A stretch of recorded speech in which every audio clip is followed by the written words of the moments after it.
আসসালামু আলাইকুম।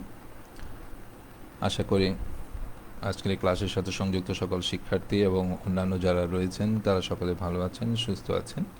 আজকে আমরা আমাদের পঞ্চম ক্লাস শুরু করতে যাচ্ছি। সেই পঞ্চম ক্লাসে আপনাদের সকলকে আবারও আমি সাদর সম্ভাষণ এবং অভিনন্দন জানাচ্ছি। ছাত্রছাত্রীবৃন্দ, চলো আমরা আমাদের লেসনে ফিরে যাই। সংশ্লিষ্ট technology, electronics, electrical, data communication এবং মেকাট্রনিক্সের যারা আছো তাদেরকে আমি ক্লাসে সংযুক্ত হওয়ার জন্য বিনীত আবেদন জানাচ্ছি। আজকে 17 তারিখ, আমাদের পঞ্চম ক্লাস। আমাদের এই সিলেবাসগুলো আমরা আবার দেখলাম। আজকে যে পঞ্চম ক্লাসে আমরা আলোচনা করব সেটা হচ্ছে চ্যাপ্টার 4। এই চ্যাপ্টার 4-এর মধ্যে আমরা কী কী নিয়ে আলোচনা করব? Define inverter, mention the basic principle of line commutated and force commutated inverter, describe the operation of single phase line commutated full controlled inverter, describe the operation of three phase line commutated full controlled inverter, explain single phase parallel capacitor commutated inverter, describe the operation of single phase series inverter। 4-এর 6 এবং 4-এর 8 আমরা আজকে আলোচনায় আনবো না, কারণ আমাদের সময় cover করবে না। ঠিক আছে?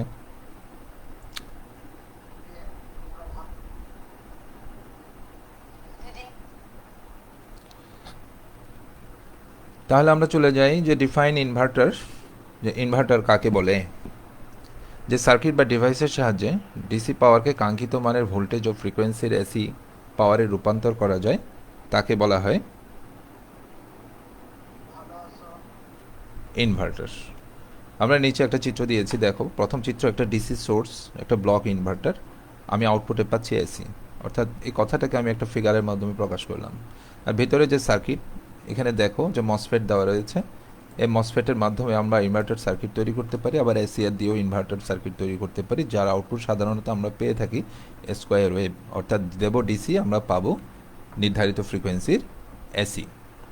আর এটাকে আমরা যখন ফিজিক্যালি প্যাক আপ করি তখন আমরা এই ধরনের একটা প্যাক দেখতে পাই, যে প্যাকের মধ্যে আমাদের ইনভার্টারটি থাকে।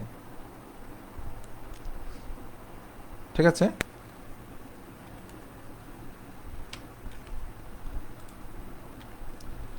ইনভার্টারের প্রকারভেদ যদি আমরা করতে যাই তাহলে কমিউটেশনের উপর ভিত্তি করে ইনভার্টারকে দুই ভাগে ভাগ করা যায়। আমরা কিছুক্ষণের মধ্যে জানবো যে কমিউটেশনটা কি। Line commutated inverter, force commutated inverter.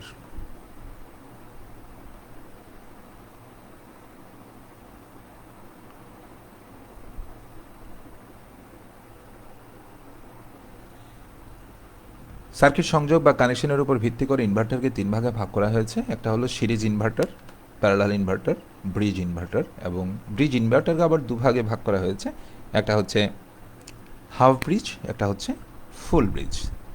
তাহলে আমরা ইনভার্টারের প্রকারভেদ সম্পর্কে কিছুটা দেখলাম। ঠিক আছে? এখন ইনভার্টারকে আমরা কোথায় ব্যবহার করব? এসি মোটর ড্রাইভসের গতি নিয়ন্ত্রণ, অর্থাৎ এসি মোটরের গতি নিয়ন্ত্রণের জন্য, বিমান বা এয়ারক্রাফটের পাওয়ার সাপ্লাই ইউনিটে, ইন্ডাকশন হিটিং প্রক্রিয়ায়, আনইন্টারাপ্টেবল পাওয়ার সাপ্লাই বা ইউপিএস যেটা আমরা বাসা বাড়িতে ব্যবহার করে থাকি সেখানে আমরা ইনভার্টার ব্যবহার করি, আইপিএসও আমরা ইনভার্টার ব্যবহার করি, high voltage direct current transmission যেখানে আছে সেখানেও আমাদের ইনভার্টার ব্যবহার করার প্রয়োজন হয়। তাহলে এই 5টা জায়গায় আপাতত আমরা দেখলাম যে আমরা ইনভার্টারকে ব্যবহার করতে পারি। এখন আসি যে কমিউটেশন শব্দটার সাথে আমরা পরিচিত হয়েছি, যে কমিউটেশনটা আসলে কি। The process of turning off an SCR is called commutation. এখানে একটা বিষয় আমাদের জেনে রাখা দরকার।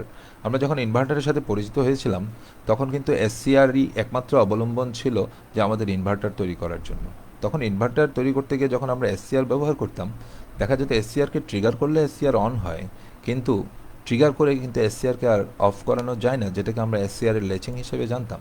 তাই আমাদেরকে অনেকগুলো টেকনিক অবলম্বন করতে হতো যাতে আমরা এসসিআরকে তার নির্ধারিত সময় পরে অফ করে দিতে পারি। আর এই অফ করার প্রক্রিয়াটাকেই বলা হচ্ছে commutation. The process of turning off an SCR is called commutation. এটা কীভাবে করতে পারি? আমরা রিডিউসিং অ্যানোড কারেন্ট, অর্থাৎ অ্যানোড কারেন্টকে কমিয়ে অথবা কারেন্টকে হোল্ডিং কারেন্টের নিচে নামিয়ে এনে আমরা এসসিআরকে অফ করতে পারি, অথবা make anode negative with respect to cathode, অথবা হঠাৎ করে অ্যানোডকে যদি আমরা একটা নেগেটিভ সাপ্লাই দিতে পারি ক্যাথোডের সাপেক্ষে, তাহলে কিন্তু আমরা আমার এসিআরকে টার্ন অফ করতে পারি। তাহলে কমিউটেশন শব্দটাই হচ্ছে পরিবর্তন বা অফ করা। একটা এসিআর তার অন কন্ডিশনে থাকা অবস্থায় তাকে অফ করার যে প্রক্রিয়া, সেটাকে আমরা বলছি কমিউটেশন। আর কোনো সার্কিটে যখন আমরা এসিআরকে ব্যবহার করব, তখন যেহেতু গেট পালস দিয়ে তাকে অফ করা যাবে না, ওই সার্কিটে আমরা এমন কিছু ব্যবস্থা রাখবো যে ব্যবস্থার মাধ্যমে আমরা এসিআরকে অফ করতে পারবো। এই ধরনের দুটো ব্যবস্থা আমরা জানি, একটা হচ্ছে ন্যাচারাল কমিউটেশন, যেটাকে আমরা লাইন কমিউটেশন বলতে পারি, ফেজ কমিউটেশন বলতে পারি, অথবা এসি কমিউটেশন বলতে পারি। আরেকটা হচ্ছে ফোর্সড কমিউটেশন, যে বাইরের একটা সার্কিট দিয়ে আমরা সরাসরি এসিআরকে ফোর্স করে বন্ধ করব। যে দুটো প্রক্রিয়া আছে, এই দুটো প্রক্রিয়ার মধ্যে কি কি আমরা একটু বিশদভাবে দেখি। এসিআর টার্নিং অফের যে 6টা মেথড এখানে রয়েছে আর কি, আমরা এই 6টা মেথডের মোটামুটি বেশ কিছু আলোচনায় নিয়ে আসবো একটু পরেই। আমরা একটু দেখে নাও মেথডটা। Natural commutation, force commutation.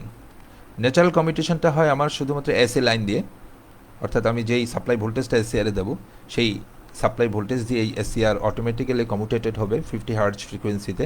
অর্থাৎ আমার লাইন ফ্রিকোয়েন্সি বা এসি ফ্রিকোয়েন্সি যদি 50 হার্জ হয়, 50 হার্জের মধ্যে যে কোনো একটা ফ্রিকোয়েন্সিতে গিয়ে সে টার্ন অফ হবে, এখানে কোনো প্রবলেম হবে না। কিন্তু আমি যখন ফোর্স কমিউটেশন করবো, সেই ফোর্স কমিউটেশনে আমার 6টা প্রক্রিয়া রয়েছে, class A, class B, class C, class D এবং ক্লাস ই।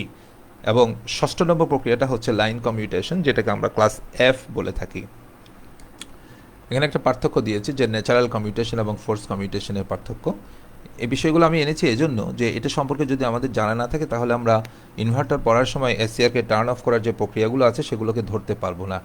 এই পার্থক্যটা তোমরা পড়ে নেবে।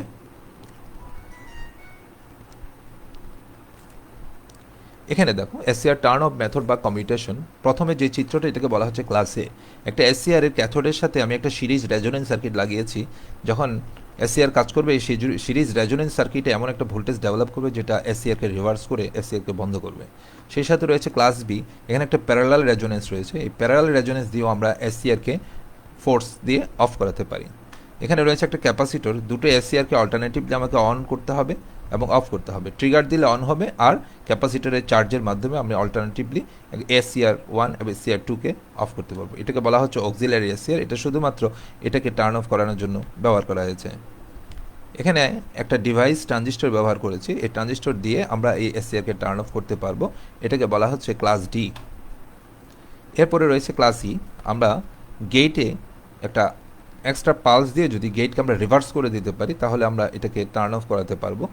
আর এটা হচ্ছে আমার এফ, ক্লাস এফ কমিউটেশন, যেটা আমরা সরাসরি এসি লাইন ভোল্টেজ দিয়ে রিভার্স করার মাধ্যমে আমরা এসিআরকে টার্ন অফ করাতে পারি। এই যে 6টা প্রক্রিয়া আমরা দেখলাম, এই প্রক্রিয়াগুলো দিয়েই কিন্তু আমরা আমাদের ইনভার্টার সার্কিটগুলো গঠন করতে হবে। কারণ এসিআরকে সার্কিটের মধ্যে ট্রিগার দিয়ে আমি অফ করাতে পারবো না, এভাবে রিভার্স করে আমাকে অফ করাতে হবে, অথবা ন্যাচারাল কমিউটেশনের মাধ্যমে অফ করাতে হবে।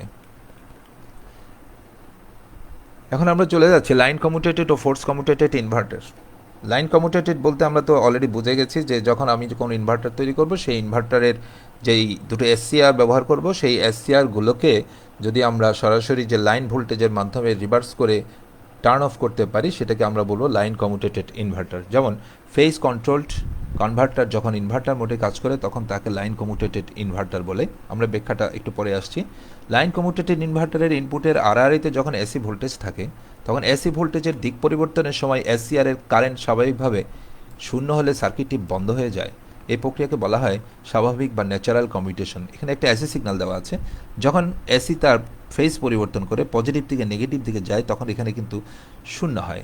এই শূন্যতা আসলে কিন্তু যেখানে এসিআরই অফ হয়ে যাবে। আমরা এই পরিবর্তন, অর্থাৎ পজিটিভ থেকে নেগেটিভ, নেগেটিভ থেকে পজিটিভ হওয়ার মধ্যে যে শূন্য ভ্যালু আসে, সেই শূন্য ভ্যালুতে যখন আমরা এসিআরকে টার্ন অফ করি, সেটাকে আমরা বলছি এসিআরের ন্যাচারাল কমিউটেশন।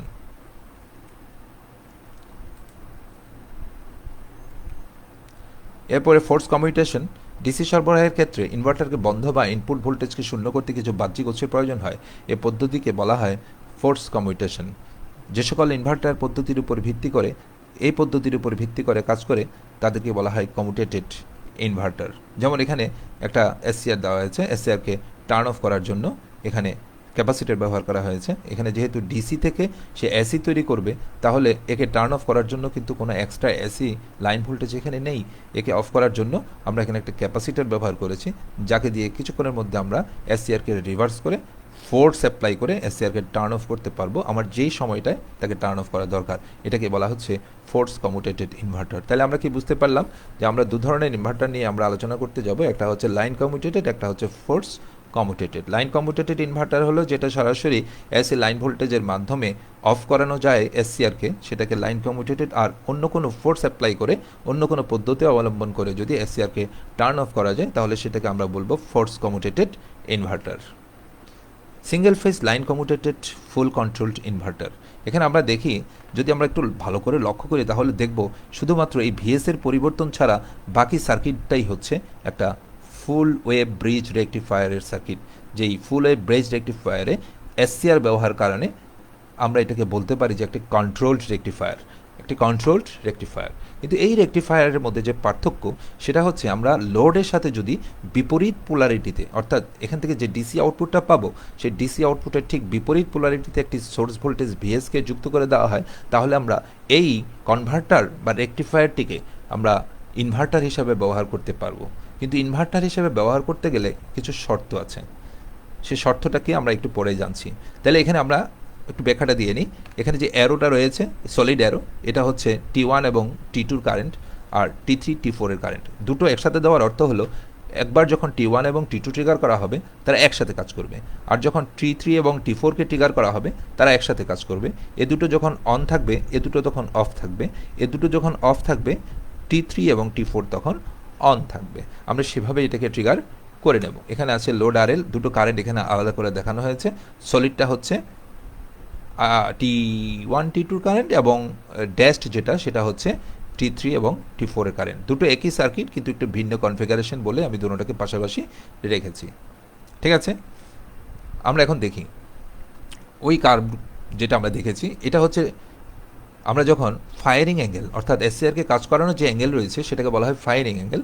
এটা যদি আমরা 60-তে রাখি তাহলে এক ধরনের অ্যাকশন হবে, আর যদি এটাকে আমরা 135-এ রাখি তাহলে এক ধরনের অ্যাকশন হবে। অর্থাৎ যে শর্তটার কথা বলেছিলাম, যদি আমরা এই রেকটিফায়ারটিকে ইনভার্টার হিসেবে ব্যবহার করতে চাই তাহলে অবশ্যই আমার যেই আলফা বা ফায়ারিং অ্যাঙ্গেল এসসিআরকে কাজ করানোর যে ডিগ্রি এসি সিগন্যালের সাথে 50 হার্টজের এসি সিগন্যালের সাথে, সেই ডিগ্রিটা অবশ্যই 135-এ অর্থাৎ 90-এর পরে রাখতে হবে। 90-এর পরে রাখলে এই কনভার্টার বা রেকটিফায়ারটি একটি ইনভার্টার হিসেবে কাজ করবে, যদি তার আউটপুটের সাথে একটি সোর্স ভোল্টেজ রিভার্স পোলারিটিতে সংযুক্ত করে রাখা হয়। তাহলে এখন আমরা আসি যে এখানে একটা ট্রিগারিং পালস, এখানে একটা ট্রিগারিং পালস। এই ওয়েভটা কাজ করছে, এই ওয়েভটা কাজ করছে কিসের জন্য? T1 এবং T2-র জন্য, আর এই ওয়েভটা কাজ করছে T3 এবং T4 এর জন্য। আমরা এই জিনিসটা এখান থেকে দেখলাম। এখন আমরা একটু সার্কিটের বিশ্লেষণে যাই। এখন দেখি এই কার্ভটা, পাশাপাশি দুটো কার্ভ লিখেছিলাম, যে একটা 60 ডিগ্রিতে, একটা 35 ডিগ্রিতে, 135 ডিগ্রিতে। এখন আমরা এটার ব্যাখ্যায় আসি। ব্যাখ্যায় যদি আসি তাহলে দেখা যাবে আমি যখন 135 ডিগ্রিতে রাখবো, স্বাভাবিকভাবে এসি সিগন্যালের সময় আমি এই সাপ্লাইটা দিয়ে রাখলে এই নেগেটিভ দিয়ে এটা অলওয়েজ ফরওয়ার্ড হয়ে থাকে, এবং এদিকে দিয়ে T1 T4 T3 T2 সবগুলোই ফরওয়ার্ড বায়াসের মধ্যেই থাকে। এখন তার অপারেশন নির্ভর করবে আমার এসি সিগন্যাল কখন পজিটিভ হলো কখন নেগেটিভ হলো। ধরা যাক যে এসি সিগন্যালের পজিটিভ হাফ সাইকেলের 135 ডিগ্রি অ্যাঙ্গেলের সময় আমি একটা পালস দিয়ে এটাকে ট্রিগার করলাম। এই পালস দিয়ে যখন এটাকে ট্রিগার করলাম, ট্রিগার করার সাথে কী হলো, যেহেতু এখানে পজিটিভ ভোল্টেজ রয়েছে এই টার্মিনালে, সুতরাং T1 এবং T2 তখন ফরওয়ার্ড কন্ডিশনে আছে। আমি ট্রিগার করার সাথে সাথে T3 এবং T4 অন কন্ডিশনে যাবে না। কে চলে যাবে অন কন্ডিশনে? আমার T1 এবং T2 অন কন্ডিশনে যাবে। T1 এবং T2 অন কন্ডিশনে যাওয়ার সাথে সাথে তার মধ্যে দিয়ে কী হবে? কারেন্ট প্রবাহিত হবে। এই যে কারেন্টটা, থাইরিস্টর কারেন্ট, এই কারেন্ট প্রবাহিত হবে। কারেন্ট যখন প্রবাহিত হবে ঠিক তখন T3 T4 যেহেতু অফ, সেখানে কোনো কারেন্ট যাবে না, কোনো কারেন্ট যাবে না। তাহলে আমরা যদি এখন ওই থাইরিস্টর T1 এবং T2-র ভোল্টেজ বিবেচনা করি, তাহলে যেহেতু সে কারেন্ট যাচ্ছে, অন কন্ডিশনে আছে, তাহলে তার মধ্যে কোনো ভোল্টেজ ড্রপ হবে না, ভোল্টেজ জিরোতে চলে এসেছে, ভোল্টেজ জিরোতে চলে এসেছে। ঠিক আছে, ঠিক তখন কিন্তু আমার লোডের ভোল্টেজ হচ্ছে আমার সাপ্লাই ভিএস এর সমান, ভিএস এর সমান। যদিও আমরা ভিএস এর সমান বলছি, বস্তুত সেই ভোল্টেজটা হবে ভিএস মাইনাস ভিডিসি, অর্থাৎ এসির সামান্য অংশের জন্য যে ডিসি আউটপুটটা এখানে পাওয়া যাবে তার সাথে আমরা ভিএসকে যদি যুক্ত করি, অর্থাৎ ভিএস মাইনাস ভিডিসি যদি করি, তাহলে তার কারেন্ট আইএল হবে কিসের উপর ভিত্তি করে? VS minus VDC divided by RL. এটা যদি আরএল হয়, এটা যদি ভিএস হয়, আর এটার গড় output voltage DC output voltage যদি ভিডিসি হয়, তাহলে ভিএস এবং এই ভিডিসি বিয়োগ করার পর আমরা আর দিয়ে ভাগ করলে যে কারেন্ট পাবো সেটাই হচ্ছে আমার আইএল। তাইলে সাপ্লাই ভোল্টেজ অ্যান্ড কারেন্ট, এখানে এই ড্যাশড লাইন যেটা আছে এটাকে দেখানো হয়েছে ভোল্টেজ, আর এটাকে বলা হচ্ছে ফান্ডামেন্টাল কারেন্ট, আর এটা হচ্ছে আমার যে অ্যাকচুয়াল কারেন্ট এখান থেকে প্রবাহিত হবে, এই লাইন কারেন্ট যেটা আমরা এখানে দেখিয়েছি। তাইলে যখন এই কারেন্টটা আমি পাচ্ছি, কিসের জন্য পাচ্ছি? আমার T1 এবং T2 টার্ন অন থাকার জন্য পাচ্ছি। ঠিক আছে? আচ্ছা, এখন T1 এবং T2কে আমি যখন টার্ন অন করলাম, একটা নির্দিষ্ট সময় পর আবার সেই 135 ডিগ্রি পর, পাইয়ের পরে 135, অর্থাৎ পাই প্লাস 135 ডিগ্রি পরে আমরা যখন আরেকটা ট্রিগারিং পালস দেবো, তখন দেখা যাবে যে আমার হাফ সাইকেল নেগেটিভ। এটা পজিটিভ ছিল, ঠিক তখন এখানে আসছে নেগেটিভ। এই নেগেটিভ হাফ সাইকেলের সময় T1 এবং T2 থাকবে রিভার্স, ওই মুহূর্তে T3 এবং T4 ফরওয়ার্ড হবে, যার ফলে হবে কি T1 এবং T2 অফ কন্ডিশনে চলে যাবে, T3 T4 অন কন্ডিশনে চলে যাবে। ঠিক ওই অবস্থায় আমরা যদি দেখি, তাহলে VT1 এবং VT2-র ক্ষেত্রে কি দেখা যাচ্ছে? ভোল্টেজ ডাউন হয়ে যাবে, ভোল্টেজ ডাউন হয়ে যাবে। ঠিক আছে? নেগেটিভ ভোল্টেজ তার অ্যাক্রস থেকে পাওয়া যাবে, নেগেটিভ ভোল্টেজ পাওয়া যাবে। ঠিক এখন যদি আমরা VT এবং V3 কল্পনা করি, তাহলে তখন ওই 3 এবং 4-এর জন্য আমরা এই অংশটুকুকে পাবো, যেটা এখানে কার্ভে দেখানো হয়নি। ঠিক এভাবে আমরা দুটো পালস পর্যায়ক্রমে যদি পাই প্লাস 135 ডিগ্রি পরপর অ্যাপ্লাই করে যাই, তাহলে আমরা দেখতে পাবো যে এই ইনভার্টার সার্কিটটির আউটপুটে ভিএস মাইনাস ভিডিসির ভোল্টেজের জন্য যে কারেন্ট প্রবাহিত হয়, সেটা আমরা একটি ইনভার্টিং অর্থাৎ এসি স্কোয়ার ওয়েভ আউটপুট হিসাবে আউটপুট থেকে প্রাপ্ত হব। এভাবে আমরা পাই প্লাস আলফা সমান পাই প্লাস সামথিং, অর্থাৎ সে প্লাই প্লাসের পরে 10, 5 ডিগ্রি যাই হোক, এখানে আমরা কত রেখেছি? 45 ডিগ্রি রেখেছি, 90 প্লাস 45 দিয়ে তারপর ট্রিগার করেছি। সুতরাং এখানে এই সার্কিটটি একটি রেকটিফায়ার হিসেবে কাজ না করে এই সোর্স যুক্ত থাকায় এবং 135 ডিগ্রি অ্যাঙ্গেলে তাকে ফায়ার করায়, কার্যকরী করায় আমরা আউটপুট থেকে এসি সিগন্যাল পাচ্ছি। তাহলে আমরা এর সাথেই পেয়ে গেলাম যে সিঙ্গেল ফেজ লাইন কমিউটেটেড ফুল কনভার্টারের অপারেশন এবং তার কার্ভের বর্ণনা। এই বর্ণনাটা এখানে লিখে দেওয়া আছে, তোমরা দেখে নেবে। এখানে চলে আসছে যে 3 ফেজ, সিঙ্গেল ফেজ যখন আমরা বুঝেছি, 3 ফেজটা একটু সংক্ষেপে আলোচনা করে নিলেই কিন্তু আমরা পারছি। এখানে আমরা কত ডিগ্রি দিয়ে করেছি? 150 ডিগ্রি অ্যাঙ্গেলে তাকে ট্রিগার করছি। কত ডিগ্রি অ্যাঙ্গেলে? 150 ডিগ্রি অ্যাঙ্গেলে। তাহলে প্রত্যেকবার যদি আমরা 150 ডিগ্রি অ্যাঙ্গেলে ট্রিগার করি, তাহলে পর্যায়ক্রমে দুটো করে এসসিআর এখানে আমার কার্যকরী হবে। সেই এসসিআর এর কার্যকরী হওয়ার সিকোয়েন্সগুলোকে এই কার্ভের মাধ্যমে প্রকাশ করা হয়েছে। যখন প্রথম যে পালসটা, ট্রিগারিং পালসটা করা হবে, তখন দেখা যাচ্ছে I2 কারেন্ট এবং I5 কারেন্ট প্রবাহিত হচ্ছে, অর্থাৎ I2 এবং I5 কন্ডাকশনে যাবে, সেজন্য এগুলোকে পজিটিভ করে রাখা হয়েছে। এভাবে আমরা যে লাল চিহ্নগুলো দিয়েছি, পর্যায়ক্রমে দুটো করে এসসিআর কন্ডাকশনে যাবে, এবং আমি VRN, VYN, VBN অর্থাৎ RN, YN, BN এই তিনটা ফেজের মধ্যে যে এসি সিগন্যালটা আছে, সেই এসি সিগন্যালের উপরে ভিত্তি করে তার যে গড় ডিসি ভ্যালু, সেই ডিসি ভ্যালুর সাথে ভিএস এর মানের সাথে বীজগণিতীয় সমষ্টির মাধ্যমে আমি আউটপুটে একটি কারেন্ট পাবো, এবং সেই কারেন্টের জন্য এখানে একটি ভোল্টেজ ড্রপ হবে, যেটা হবে আমার এসি ভোল্টেজ। অর্থাৎ ঠিক সিঙ্গেল ফেজে যেভাবে আমরা কাজ করিয়েছি, আমরা 3 ফেজের মধ্যেও যে 3 ফেজের যে গড় ডিসি আউটপুট ভোল্টেজ আছে, তার সাথে সামঞ্জস্য রেখে বা তার সমান একটা ভোল্টেজ যদি আমরা ভিএসকে এখানে যুক্ত করি, তাহলে আউটপুট রেকটিফায়ার হিসেবে কাজ না করে সে একটি ইনভার্টার হিসেবে এই ডিসিকে এসিতে রূপান্তরিত করে আমার ইনভার্টিং মোডের অপারেশন সম্পন্ন করবে।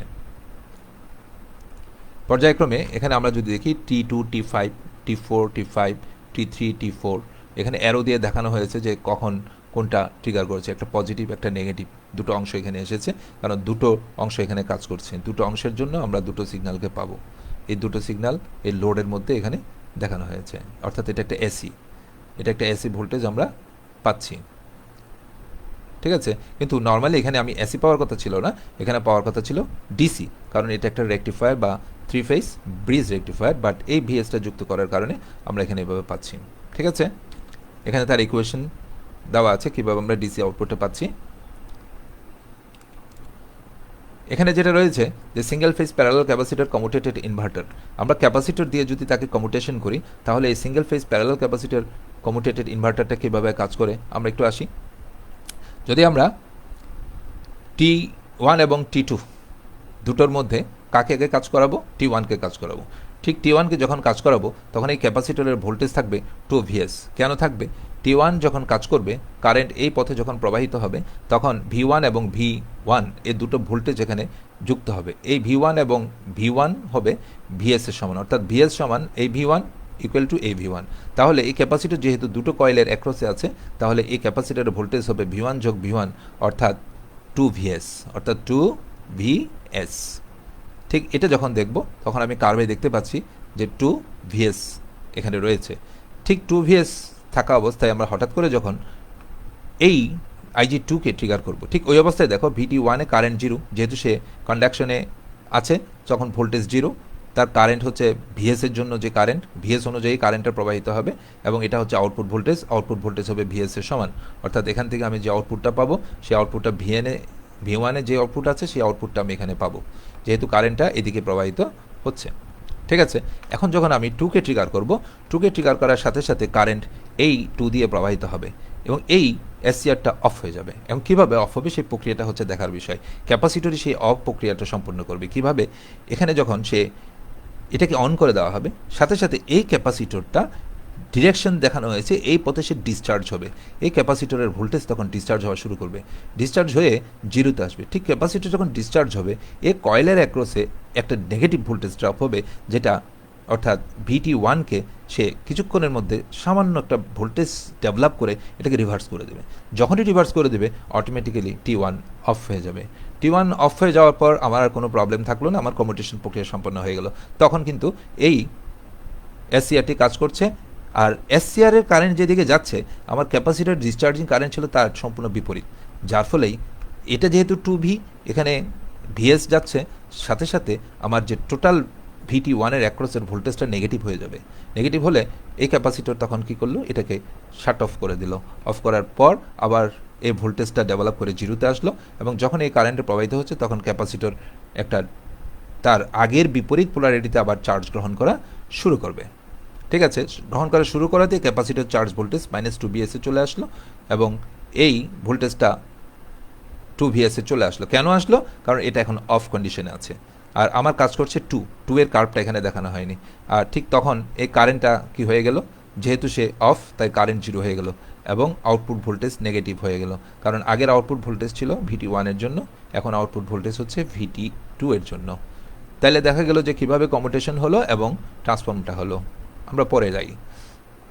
এখানে ঠিক আগের কার্ভটাই দেওয়া হয়েছে, অতিরিক্ত একটা কার্ভ দেওয়া হয়েছে এখানে কারেন্ট, অর্থাৎ যখন সে ইয়েতে ছিল আইসি, ঠিক আছে, তখন এটা 0 ছিল এবং কিছুক্ষণ ক্যাপাসিটর কারেন্ট, এই ক্যাপাসিটর কারেন্টটা যখন সে ফুল চার্জ ছিল 0 ছিল, যখনই সে ডিসচার্জ হয়েছে তখনই একটি নেগেটিভ কারেন্ট, ওই নেগেটিভ কারেন্টটার জন্যই আমার এখানে এই নেগেটিভ ভোল্টেজটা ড্রপ হয়েছে। ওকে, তাইলে আমরা এখন আগের প্রক্রিয়াটার অর্ধেক দেখে ফেলেছি, কিন্তু ঠিক কিছুক্ষণ পরে যখন আমরা আবার VT1কে অন করব তখন সেই VT1কে যখন আবার পালস দেব সেই পূর্বের ঘটনার পুনরাবৃত্তি হবে এবং আমার SCR1 কার্যকরী হবে, SCR2 অফ কন্ডিশনে যাবে। ঠিক আগের প্রক্রিয়ায় আমার ক্যাপাসিটরটি পুনরায় আগে যে এই ডিরেকশনে ছিল তার উল্টা ডিরেকশনে সে ডিসচার্জ হবে, ডিসচার্জ হয়ে এই পজিটিভ ভোল্টেজটা জেনারেট করে এই SCRটিকে টার্ন অফ করে দেবে, T2কে টার্ন অফ করবে। এভাবে পর্যায়ক্রমে ক্যাপাসিটর তার চার্জিং পোলারিটি পরিবর্তন, চার্জিং এবং ডিসচার্জিংয়ের মাধ্যমে T1 এবং T2কে টার্ন অফ করবে এবং ইনভার্সন প্রক্রিয়া চালু রাখবে। তাহলে আমরা কি দেখলাম, single phase parallel capacitor commutated inverter কীভাবে পরিবর্তনের কাজ করে এবং ইনভার্টিং অ্যাকশন সম্পন্ন করে। এখানে তার লিটারেচারটা লেখা আছে, তোমরা দেখে নেবে।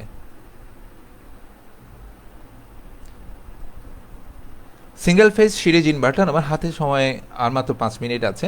সিঙ্গেল ফেজ সিরিজ, আগেটা ছিল প্যারালাল ক্যাপাসিটর, এখানে একটা রেজোনেন্স সার্কিট বা সিরিজ রেজোনেন্স সার্কিট যুক্ত করা হয়েছে এই এসসিআরটার সাথে। এখানে এই এসসিআরটা তার মূল কাজ করছে, এটা হচ্ছে তার অক্সিলারি যে এসসিআরটা, এটাকে টার্ন অফ করানোর জন্য ব্যবহার করা হচ্ছে। এখন দেখি কিভাবে সে কাজটা করে।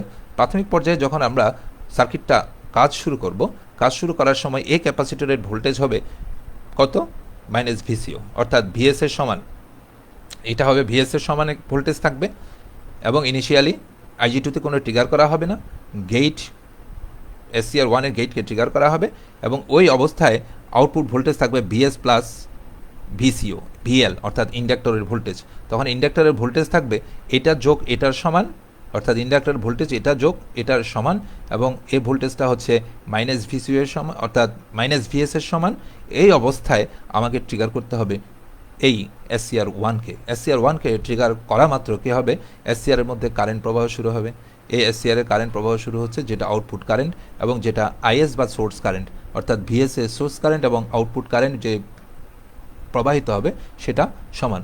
এই কারেন্টটা প্রবাহিত হয়ে যখন তার ম্যাক্সিমাম ভ্যালুতে যাবে, যেহেতু এই সার্কিটটা একটা আন্ডারড্যাম্পড সার্কিট হলো যে কারেন্ট ম্যাক্সিমামে যাওয়ার পর সে আবার নিচের দিকে নামতে শুরু করে, কারেন্ট আবার কমতে শুরু করে। ঠিক তখনই আমার এই ক্যাপাসিটরের চার্জ ভোল্টেজ জিরোতে আসবে এবং জিরোতে এসে এক পর্যায়ে ভিএসে যাবে, ভিএস থেকে 2VS এর সমমানে চলে যাবে। অর্থাৎ এটা কার্যকরী করার সাথে সাথে এই ভোল্টেজের পোলারিটিটা চেঞ্জ হয়ে যাবে। এই ভোল্টেজের পোলারিটি চেঞ্জ হয়ে এই ভিসি এর এই সাইড পজিটিভ হয়ে যাবে, এই সাইড নেগেটিভ হয়ে যাবে, এবং ভিসি এর অ্যাক্রসে 2VS এর সমপরিমাণ ভোল্টেজ ড্রপ হবে, যে ভোল্টেজটা হচ্ছে ভিএস প্লাস ভিসি 0। এই কাজটা হওয়ার পর কারেন্ট জিরোতে চলে আসবে।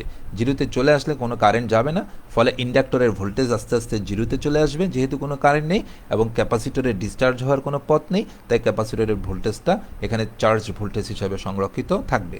তাহলে আমরা কয়টা টার্ম পেলাম, IG1কে ট্রিগার করেছি এবং আউটপুট কারেন্ট পেলাম, এরপরে ক্যাপাসিটরের চার্জ ভোল্টেজ পেলাম, এরপরে পেলাম ভিএল, অর্থাৎ ক্যাপাসিটরের ভোল্টেজ বাড়লে ভিএল এর ভোল্টেজটা কমে, এবং এক পর্যায়ে এটা যখন 2VS হয় এটা তখন মাইনাস ভিএসে চলে আসে এবং সেই অনুযায়ী আমার আউটপুট কারেন্টটাও আসে। এরপর আমি যে সময়টুকু এখানে ক্ষেপণ করছি সেটা হচ্ছে ট্রিগার করার আগ মুহূর্তের যে সময়, সে সময়টাতে সে কমিউটেশন পিরিয়ডে থাকবে। ঠিক আছে, এই কমিউটেশন পিরিয়ডে কীভাবে থাকবে সেটা আমরা একটু পরে আসি। অর্থাৎ এখানে কিন্তু এখন অফ হয়ে গেছে, এবং এই পজিশনে চলে এসেছে। এখন কাজ হবে এই সার্কিটটা আমি T2কে এখন ট্রিগার করব।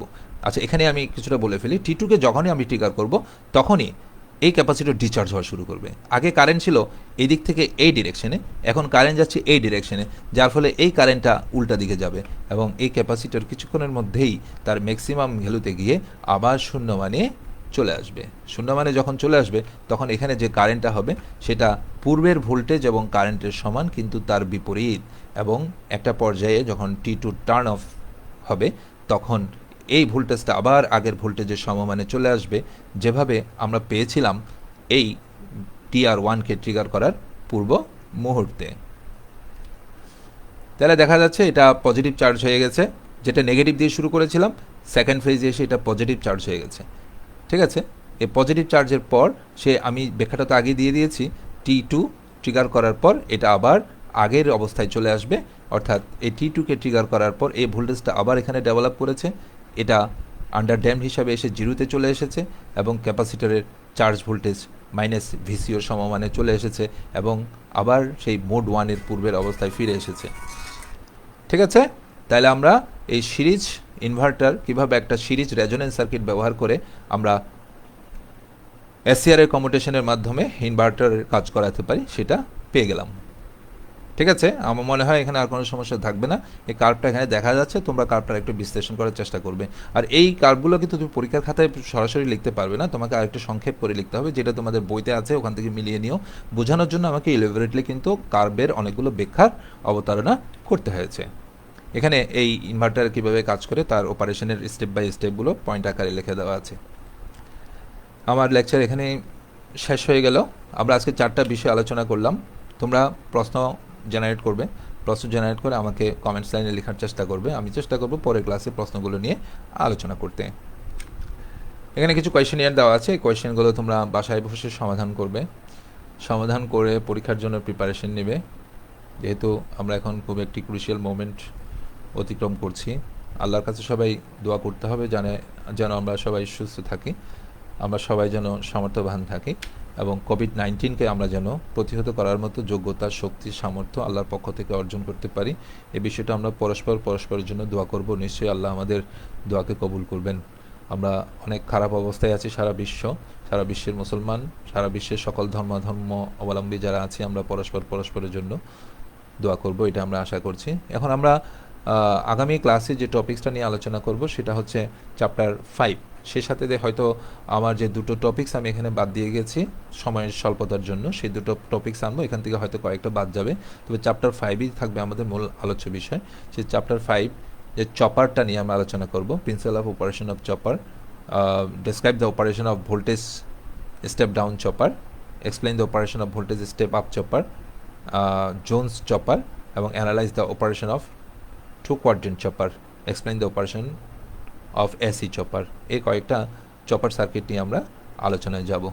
তাহলে আজকের এই ক্লাসে যারা আমার সাথে ছিলে তাদেরকে সবাইকে আমি আন্তরিক ধন্যবাদ জানাচ্ছি এবং অনুসরণ করার চেষ্টা করবে, ক্লাসগুলো বইয়ের সাথে মেলানোর চেষ্টা করবে, বইয়ের সাথে মিলিয়ে তোমরা পরীক্ষায় আনসার করার উপযুক্ত করে প্রশ্নের উত্তরগুলো তৈরি করে নেবে। কারণ আমি বোঝানোর সময় অনেকগুলো সার্কিট ব্যবহার করেছি, এই সার্কিট সবগুলো কিন্তু তুমি পরীক্ষার খাতায় আঁকতে পারবে না, একটা সিঙ্গেল সার্কিটকে দিয়েই তোমাকে বর্ণনা সম্পন্ন করতে হবে। আমার শুধু বোঝানোর জন্য এতগুলো সার্কিট আমি ব্যবহার করেছি। আর এই লেকচার যদি পরবর্তীতে তোমরা দেখতে চাও তাহলে www.skills.gov.bd-তে পাবে, অথবা ফেসবুকে ঢুকলে সাবজেক্ট কোড দিয়ে সার্চ করলেই তোমরা কিন্তু এই সাবজেক্টের যতগুলো লেকচার রয়েছে আমার বা অন্য কারো সব লেকচারগুলো পাবে। ওখান থেকে তোমরা শেখার চেষ্টা করবে। এই সময়টুকু আমরা ভালো থাকবো, সুস্থ থাকবো, এই কামনাই আমি আল্লাহ তাআলার কাছে করছি। তাহলে আজকে আমরা এখানে বিদায় নিই, ঠিক আছে? সবাইকে ধন্যবাদ।